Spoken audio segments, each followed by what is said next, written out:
Good morning. Have my stopwatch here, which I know y'all probably heard this one, but I thought I'd tell it anyway.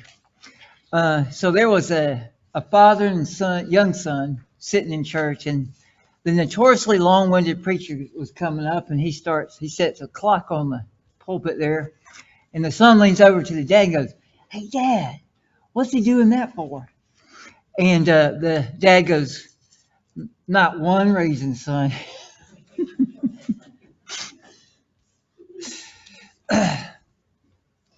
Um, you know, Lonnie, if you're listening, man, I feel for you. I know you're a really nice guy, and man, I hate it. Okay. Back in 1960, Christian writer C.S. Lewis put out a book entitled "The Four Loves," and it had the four following words on the cover for the four loves: affection, friendship, eros, and charity. And I'd never even heard of the book before. So I was looking stuff up. But so it's not like I've read it or anything.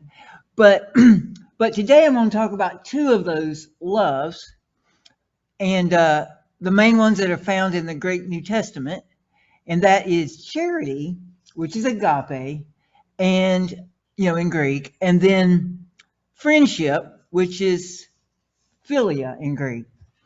And which Strong's, if you look that up, he spells it Phileo. So I found a little bit of, I'm probably butchering the pronunciation no matter what, so I don't know if it matters. Now, a real quick note on the other two loves that Lewis talked about. Eros is romantic love, and it's not found in the New Testament at all. It's actually not even the Greek translation of the Old Testament doesn't have it but like once or twice, which is really a mistake because the romantic love is mentioned a lot more than that in the Old Testament. I don't know why the Septuagint guys did that, but anyway, that's just a side point. And then the other Greek word, and it's spelled Storge, which Lewis equates with affection, is only in the New Testament 3 times. And it denotes more of a familial kind of love. I guess I'm not sure the subtle difference between it and the other two, but anyway, it's only in there 3 times. Now, Lewis, so back to agape and the other one. So according to Lewis's book, agape is an unconditional, selfless type of love, the kind of love we get from God. The wiki article on agape says, which is the English word agape, says in Christianity, agape is the highest form of love and the love of God for man and man for God. And of all the words in the New Testament, agape is the word, for love. It's in the King James, the word charity is always from agape, and love is 84% of the time. So usually when you see love in the New Testament, it came from the word agape. Now, philia is described as brotherly love, and Strong's Concordance says it is to have affection for someone. And we're familiar with the word, that Greek word, come down to us through words like, Philadelphia, and then other words like Anglophile, and are words that end of the word phile. Now, the Greek word is also used in connection with things, which agape typically isn't. Like you say, I love tacos, that sense of love. It's also the word translated to kiss a few times, but it's not a romantic kiss. Like when Judas gave Jesus a kiss, it's used for that word. And in Romans 16:16, when it says greet the brethren with a holy kiss, it's also used for that word. So over the years, I've heard a good number of messages on agape, that type of love. But I don't recall any focusing on philia. I mean, I'm sure it probably happened, but I don't remember it. And so that was my original plan. Hey, I'm just going to do a message on philia. But you'll see when I get here, my plan kind of changed. So we'll see. Now, so here are some of the classic verses where agape is used. Like I say, it's in there more than 100 times. So, this is a real high level. And so using context, you can't get a better definition than 1 Corinthians 13, which pretty much everybody knows is the love chapter. And I'm going to substitute agape for this. And this verse to me is so well known to us, especially the King James Version, and the charity is this and that. I think maybe we don't let it sink in. But if you think about these words, it's extremely deep, really. But it says agape is patient. Agape is kind. It does not envy. It does not boast. It is not proud. It does not dishonor others. It is not self-seeking. It is not easily angered. It keeps no record of wrongs. Agape does not delight in evil, but rejoices in truth. It always protects, always trusts, always hopes, always preserves. And these three remain: faith, hope, and agape. But the greatest of these is agape. So if you had to give a definition for agape, I'd say there you go, right there. John 3:16, you can't get more famous than that. For God so agape the world that he gave his only begotten son. And in John 17:26, Jesus in a prayer to the Father said, and I have declared to them your name, that the agape with which you loved agape me may be in them and I in them.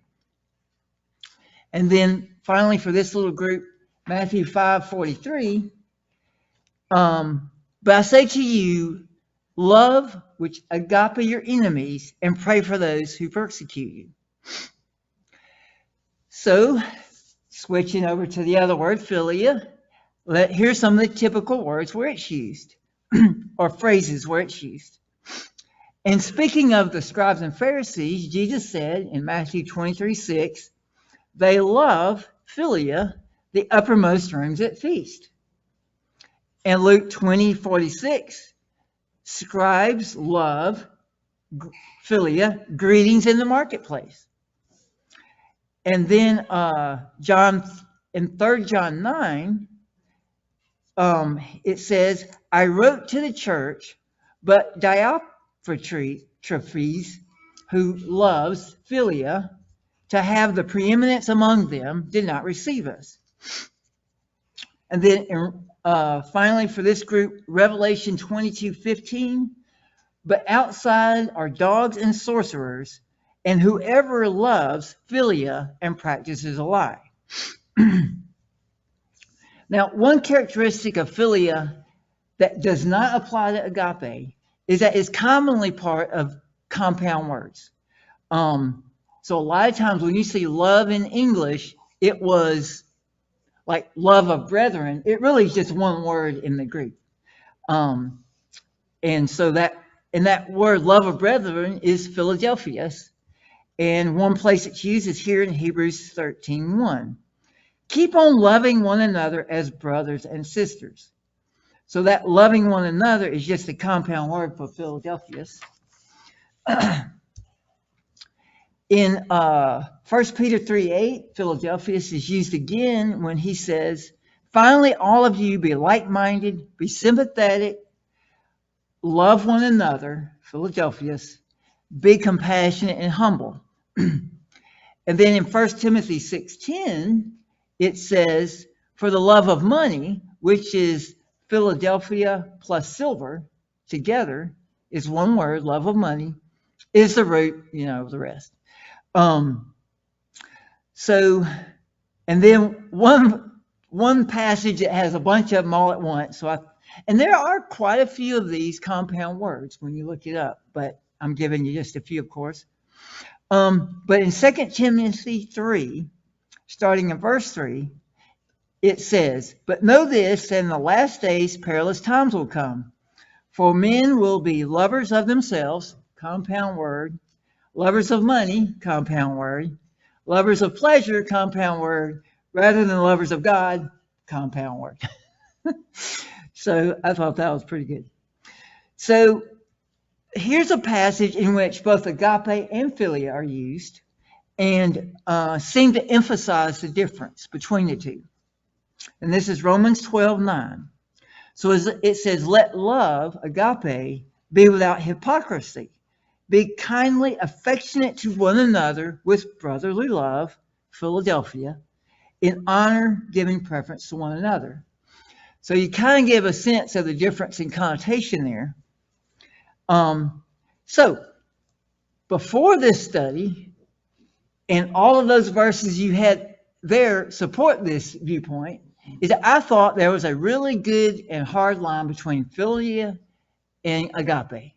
That agape really is the Christian love. That's what you shoot for. Philia is good too, but in my mind, it was like separate things.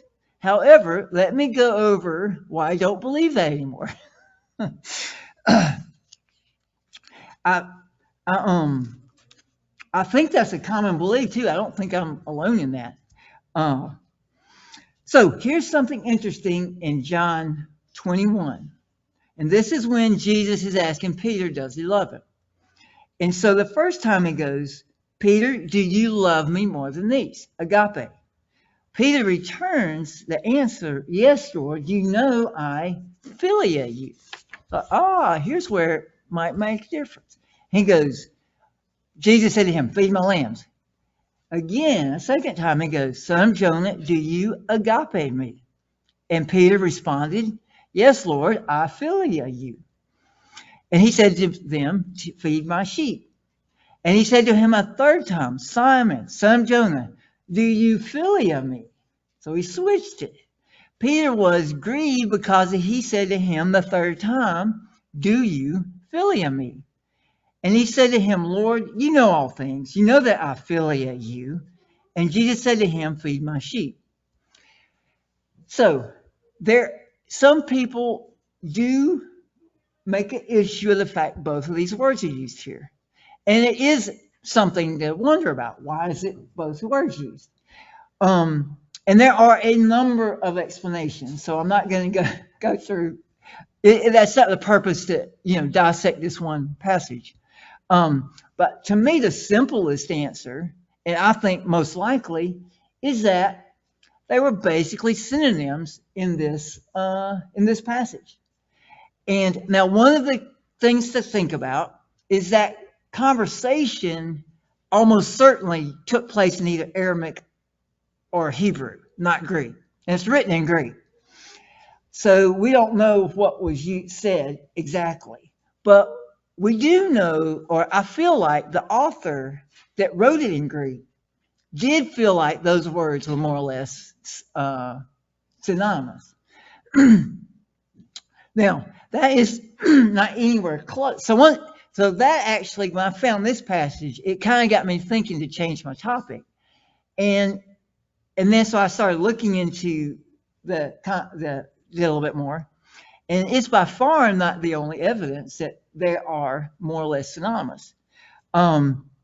So the disciple John referred to himself as the disciple whom the Lord loved, or Jesus loved. He said that a bunch, the one who Jesus loved.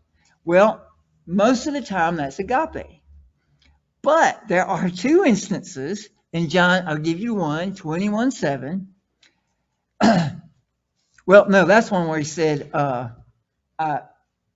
this is agape verse, 21:7. Therefore, that disciple whom Jesus loved, agape, said to Peter, "It is the Lord." So John's saying to Peter, basically. But there are two places where philia is used, and one of those is, and it's by the same author, John 19, and This is when Jesus was on the cross, and he goes, I don't know if it's, but I take that part back. I don't remember. Anyway, in John 19:26, he goes, I think it was so. When Jesus therefore saw his mother and the disciple whom he loved, Philia, standing by, he said to his mother, Woman, behold your son. So here's in English, there's no difference in the phrase, but in Greek, the two different words were used, and the connotation and context are exactly the same. There's really no, I don't feel like there's much difference in the two, but there could be a little semantic difference there. So husbands and wives. In Ephesians 5:25, husbands are told to agape their wives, just as church agape Christ agape the church. But in Titus 2:1, it's speaking to the older women to advise the younger ones that they philia their husbands. So if you make a big deal out of that, you might say, well, wives get to love their husbands less than the husbands the other way.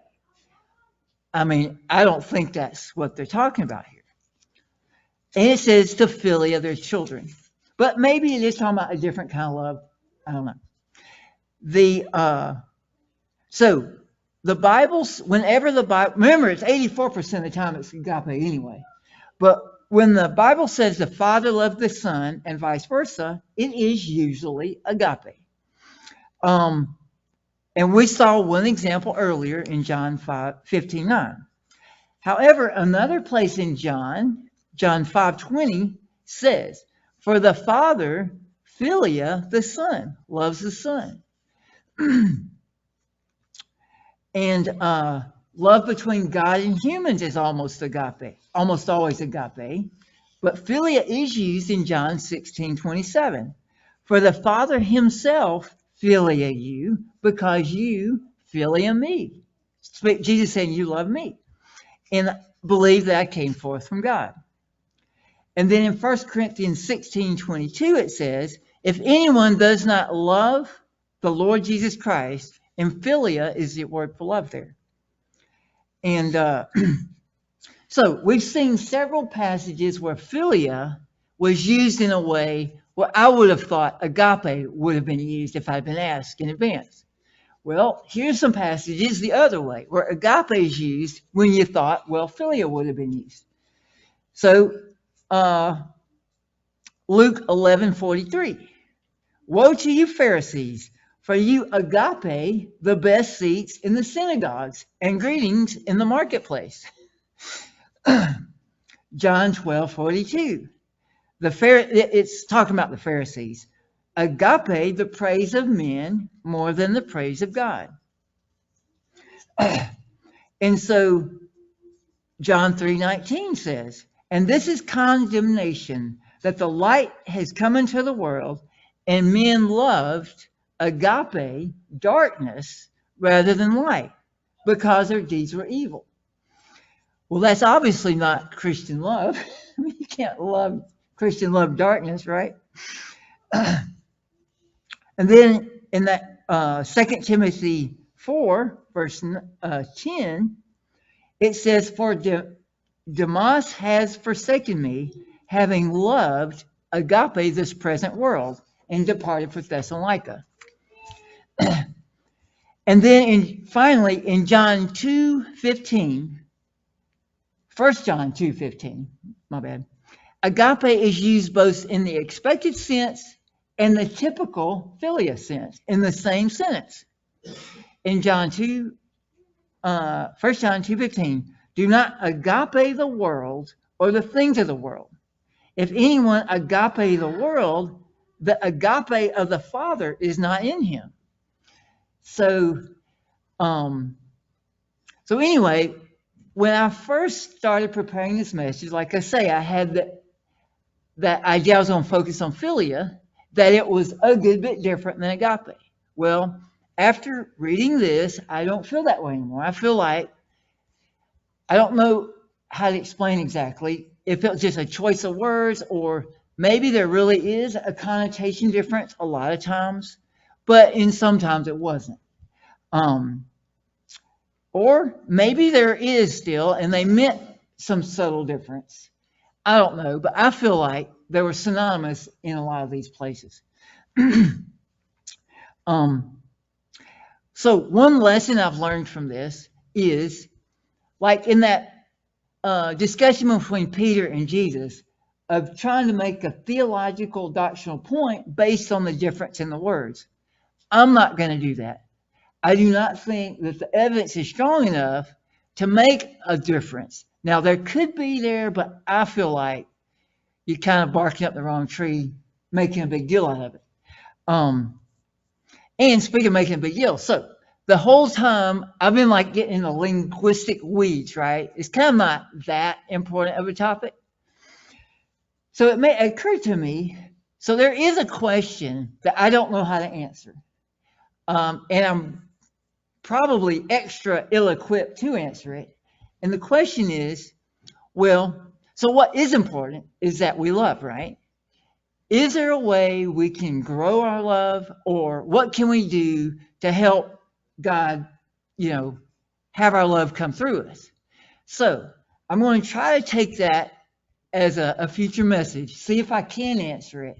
And if anybody has any good ideas or verses to send me, feel free, because, to me, that's going to be a challenge, because I really don't know the answer to that, how we can, you can't make yourself love, really, but you can let God live through you, which would increase it. So anyway, love to you guys.